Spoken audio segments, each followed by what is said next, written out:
Daha önceki videomda bu yönden çekilmemiş diye, çok anlaşılmıyor diye ben bu videoyu tekrardan çekiyorum. Benzer bir pantolon geldi şimdi. Arkada ağı yırtılmış. Alt kısmı bakın gördüğünüz gibi pantolonun ağı baya bir gitmiş. Şimdi bu pantolon atılmaması gerekiyor. Bu pantolonun ağını tamir edeceğiz. Pantolonumuzu ters çevirmişiz. İlk başta şuraya içeriden küçük bir müdahale yapacağız.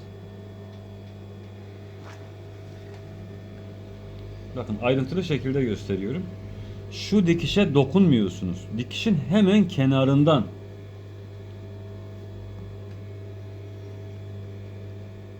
Pedalinizi bıraktığınız zaman şu orijinal dikiş hemen kenarından geçin. Sol yanından değil, sağ yanından gideceksiniz.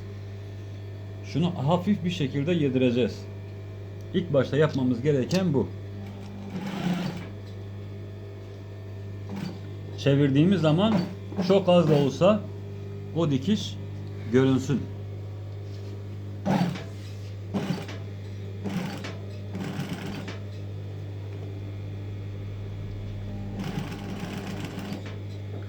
Biraz yukarıya doğru götürüyoruz ki kaybolsun. Bu kadarı yeterli. Şimdi kontrol ediyoruz. İç müdahalemiz tamam mı? Şuradaki yarayı biz şu anda içeriye almış olduk. Yani müdahalemiz içeriden yeterli. Dikişimiz yeterli. Pantolonumuzu bıraktığımız zaman bakın gördüğünüz gibi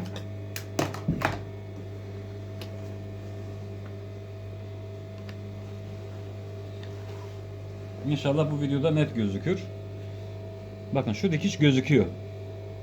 Bu pantolon işte giyilecek olan bir pantolon. Çok ehemmiyeti olmamasına rağmen ben de dikkatli dikeceğim. Elimize şöyle bir parça alıyoruz. Bu bir kot pantolondan kestiğim bir parça. Parçamızı biraz büyük tutuyoruz. Altına yerleştirdik. Tam yaradan biraz daha öteye götürdük. Sonra bakın işin detay kısmı çok önemli. Bunun dikişin üzerine gelmesine izin vermiyorum bak. Aynı renk ip kullanıyorum.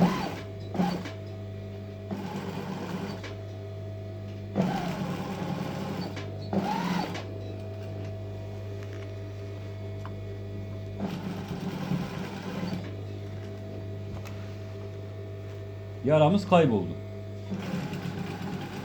Bunu takviye olsun diye ikinci bir dikişte kenarından geçin. Çünkü kumaş orada çürümüş vaziyette.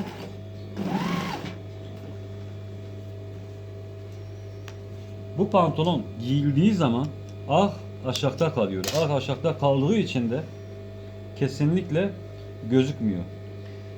Burada bir çürüme var. Sol tarafta. Ona da küçük bir müdahale edeceğim. Atmak üzere.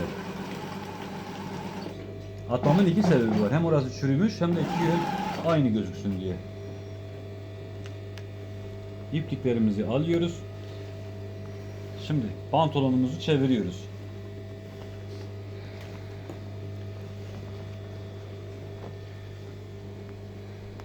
Gördüğünüz gibi buradaki fazlalıkları kestik mi olayımız biter.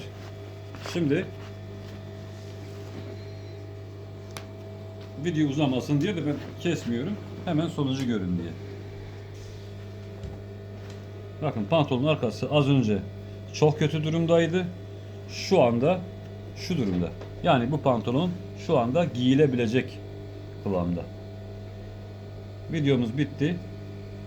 Çekmemi istediğiniz videolar olursa terzilik konusunda yardımcı olmaya hazırım.